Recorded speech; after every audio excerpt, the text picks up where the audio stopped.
Good morning, everyone. It's Becky here at Aunt Beck's Creations once again, and Tippy. Not sure if he's going to let me do this or not, but we're going to try. Hey, Tip, can you go get in your basket? Go get in your basket. Get in the basket. Good boy. So I was cleaning up the other day, and I came across. I love this desk. I can expand it. It's an old typing desk. I came across project bags that are like works in progress, but they're not really works in progress because they're like things I've printed off. And what I want to do to complete these is to actually put them in a binder. And so I can have my actual project bags for actual projects. Good morning, Teresa. There are a couple that are projects that I guess I could put a number on and we could do a works in progress challenge again. So this one is some window. Hi, Dar. I found these in the basement at the little house that we lived in for a while that belongs to my sister-in-law. And I did one of these and I left it there. And these are things that Scott's aunt bought, and she loved to shop, but she never really followed through. We found boxes and boxes from like the shopping channels when we had to clean out their houses, 2 houses. And these were left in the basement at the little house. And I thought, oh, I'll do those. But she got these at Kmart for $1.38. And, Kmart's been gone a while, and these are even older. These are probably from the 70s, from the style of the front. So I've got some tulips here, and there's these little plastic pellets, and you have to get them in the little slots. And you need something that's like really smooth because these little things, they bounce all over. It was all I could do to do the one that I left at the little house. So there's tulips and a duck and some balloons, and you can see here's what the pellets are, and you have to fill them in really full, and then you put them in the oven and melt it, and then they have the little suction cups that don't suck to the window anymore. But that's a project that's actually a project. So that one I'll save aside. Now the rest of these, I'm just going to be pulling the projects out that are in here, because I have binders to put these in. A lot of these are crochet. There are some, I think, cross stitch. So like, see, I want this bag for an actual project. So I'm gonna put this back in my drawer, and then I'll just keep these out. So let's see, some baskets. Apparently I printed off a whole bunch of patterns for baskets. This is instructions for a crocheted heart. Let's see here. Is there a picture of it? No, and I've got it kind of stapled together weird. I'll fix that. This is a simple outfit for a Barbie. And if I remember right, I crocheted a skirt and a top and sent it to Dee Dee. And these are more Barbie clothes. Yeah, from Rebecca's Treasures. And it's spelled biblically, Rebeckah. So in my crochet binder, I have like a section for baskets, a section for sweaters, and all that kind of stuff. So these are just going to go that they need to go in the crochet binder. Here's another project bag, and I think this one contains nothing but amigurumi, dimensional things. So I got Jeremy the cat, and isn't he cute? Look at him. I definitely want to do that one. This was Baby Yoda. I did this mini Grinch. He turns out adorable. I do not know where I printed this off from. That he looks just like that. I did that one. I wish I had the website that I could tell you where to go to find these, but Some of these I can, like this bunny is on Hirschner's website. And then also this is on the Premiere website. There's a leprechaun. So this is just stuff I printed off. And, I'm trying to stop printing things off. But then I worry about what if the internet collapses in all this madness? You can't say it won't happen because look what's going on. We always said, oh, that'll never happen. Maybe. Another project bag with something in it here. All right, this is a pattern for a chicken pot holder.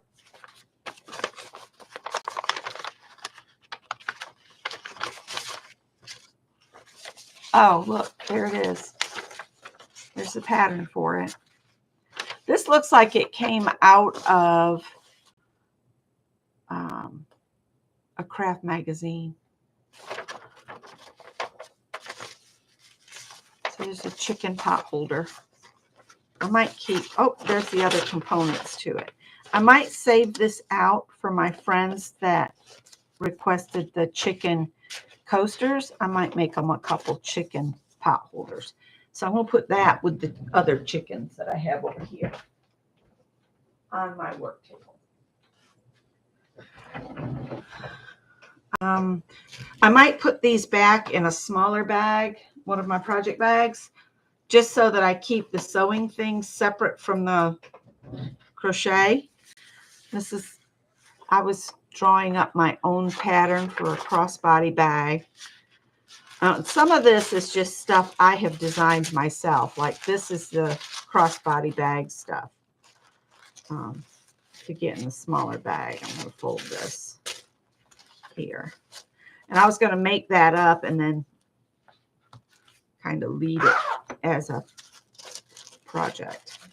So these are like little sewing projects I've designed or I came across. This is called How to Make a Morse Bag. So that's just something else to sew. This is a makeup bag that I actually found on Pinterest years ago.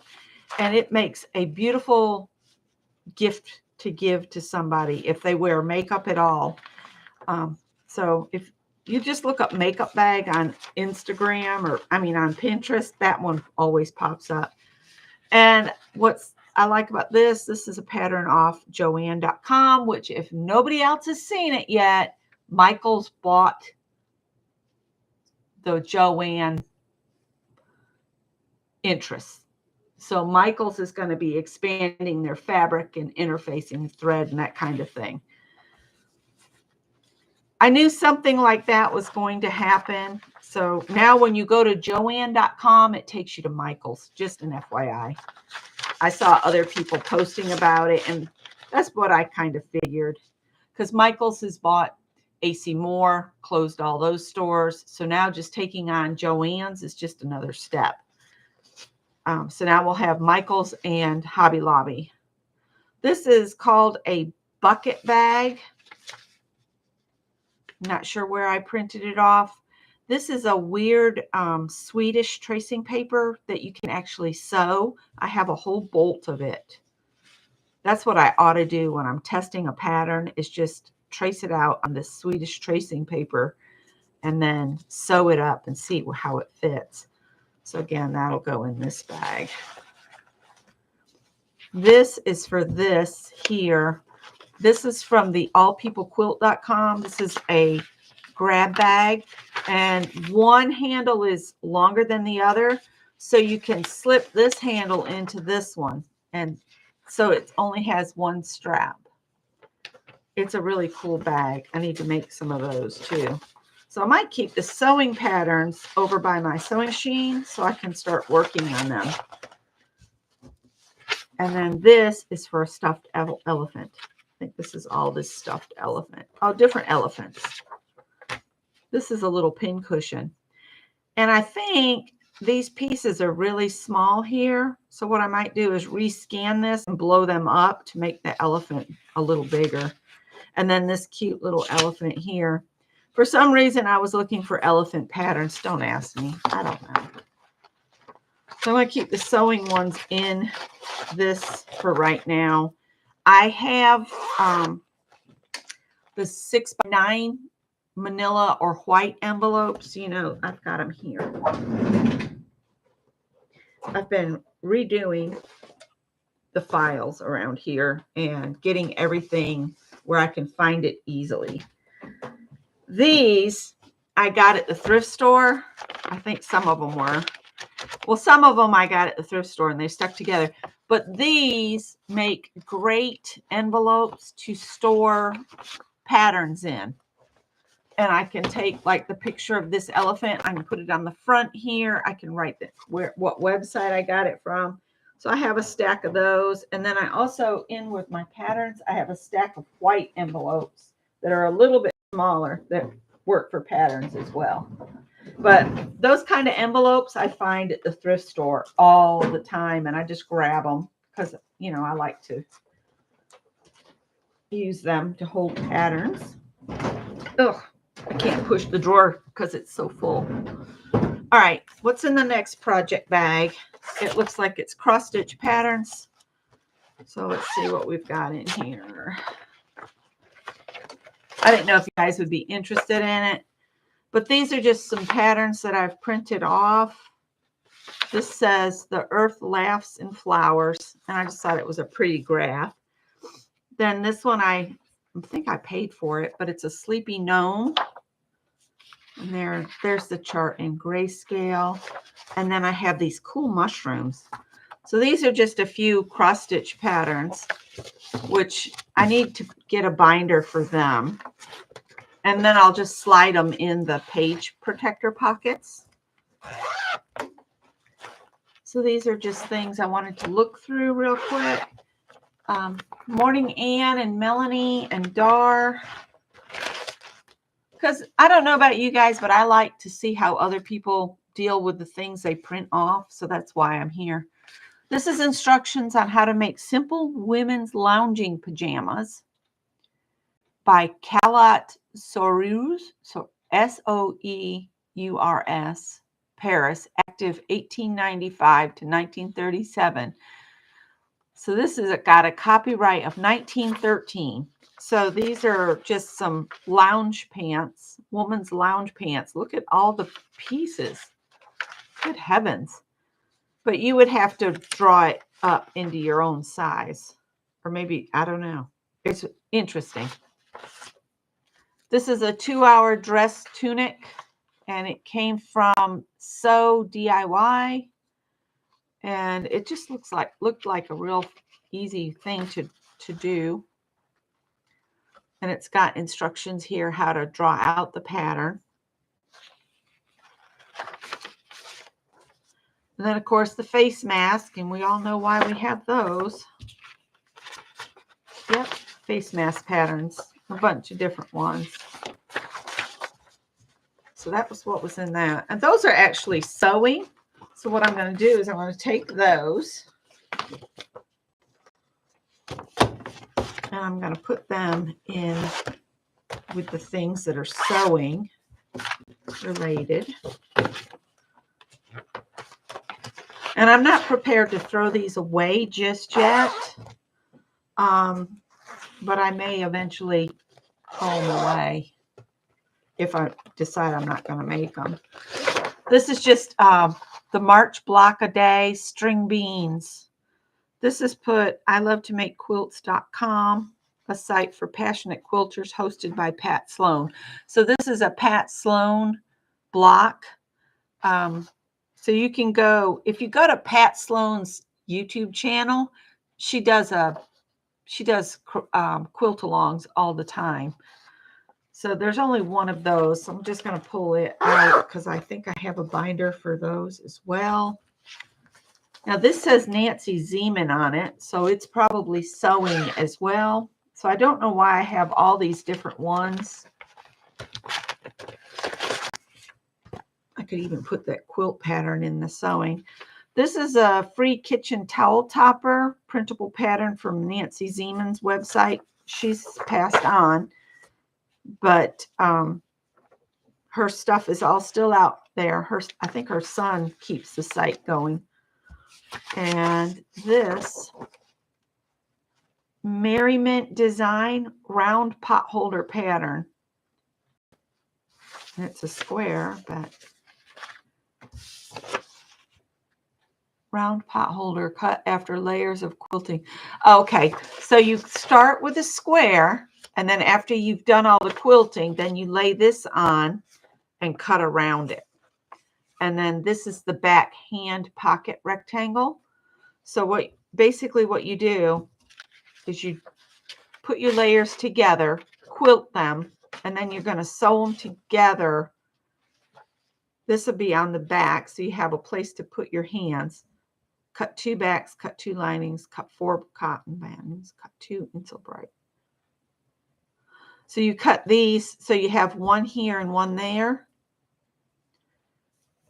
And they make the little grippy places at the back. And then this, you just cut around, and then you would stitch and put bias tape around it. I'm going to put those in the sewing. All this goes in with the sewing stuff.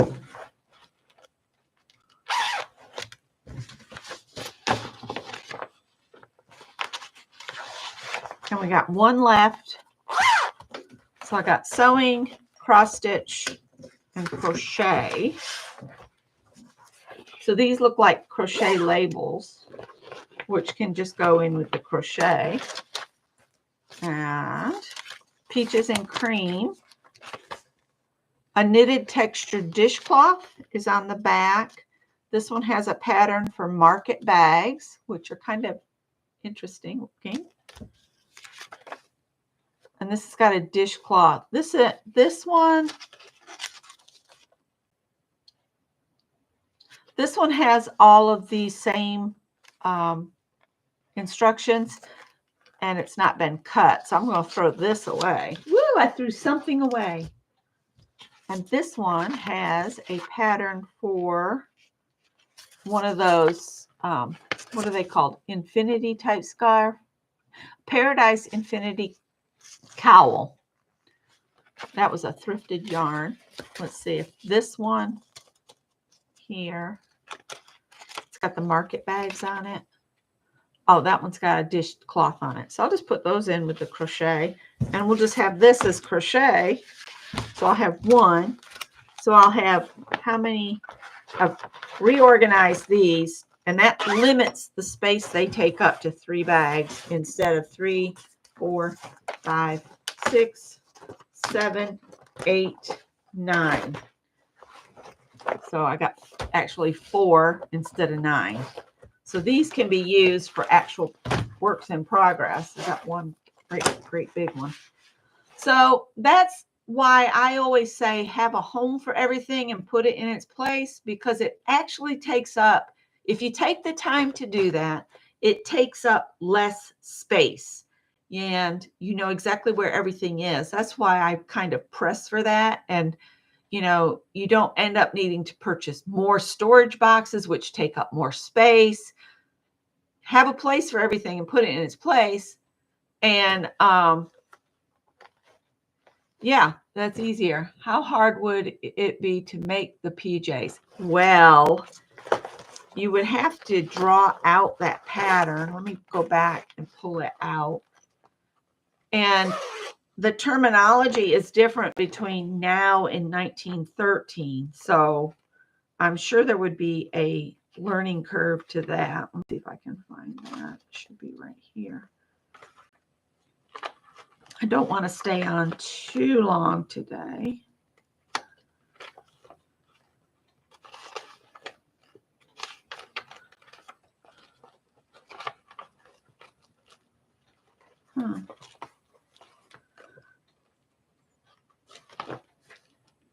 Well, let's just pull them back out here.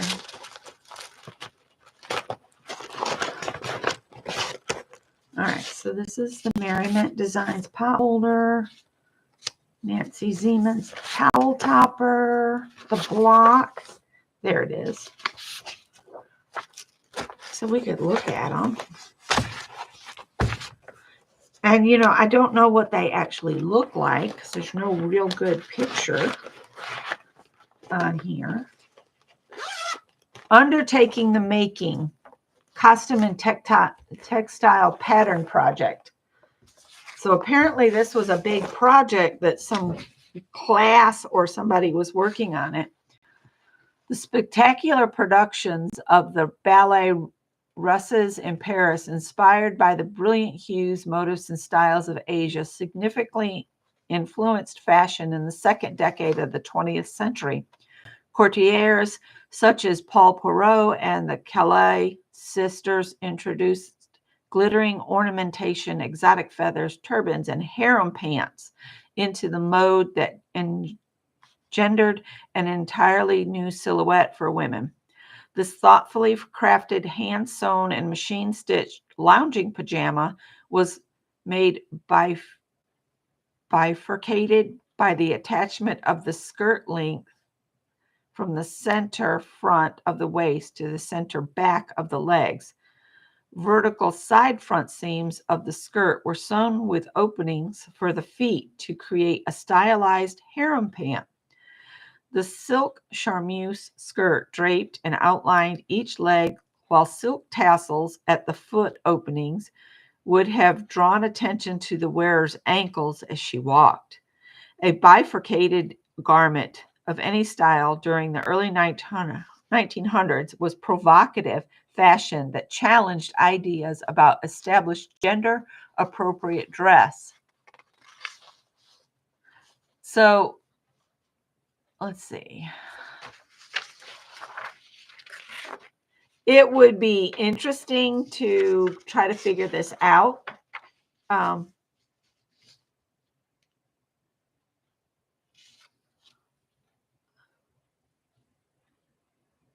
just looking at this to see. So there's a front side seam. So this part is the skirt. All right. And then there's button placements here. It would be a really interesting project to try to do. It looks like I'm missing part of this. I'm not sure why I printed this off. So what this looks like you would do is you'd cut this out in one great big piece, right? And then this says a folded hemline. So this would fold, and then it looks like central back here, and that's center front. So that's the hemline, and then this would come up and go there. I don't know. I think it would be very difficult. But it's very interesting. I might have to look these back up. The name of the project, if you want to look it up and see if there's more information, let's see. Fabric grain follows vertical lines of the graph paper. Pattern pieces are drawn without seam allowance. The over bodice of net tulle was cut with a decorative edge that finishes the center front, neck, and sleeve hems. Each bodice piece is slightly gathered at the top edge. The center front pieces overlap to create a low V-neck.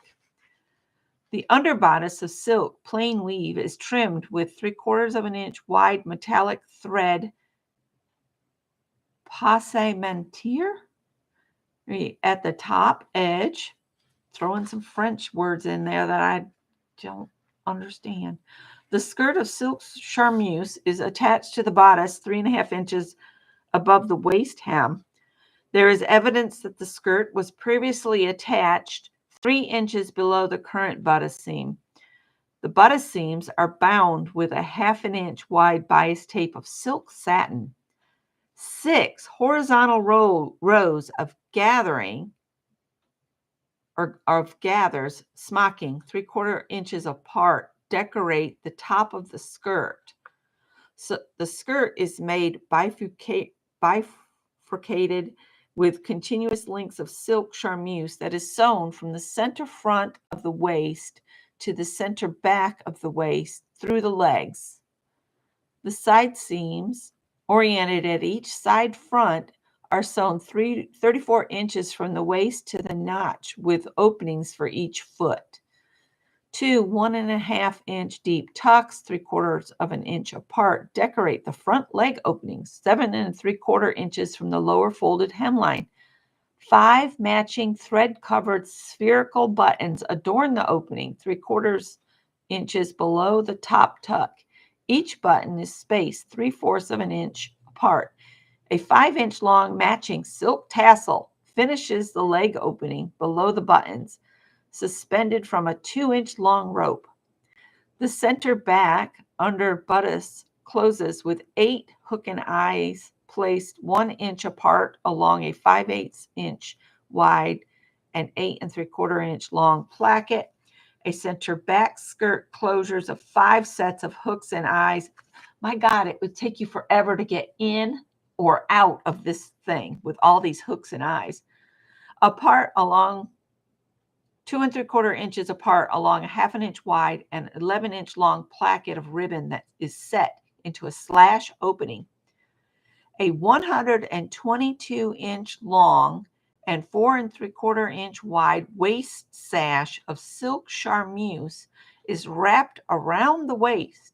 The sash is seamed along the length of one edge, gathered at each end, and finished with 5-inch long silk tassels suspended from a 2-inch long silk cord.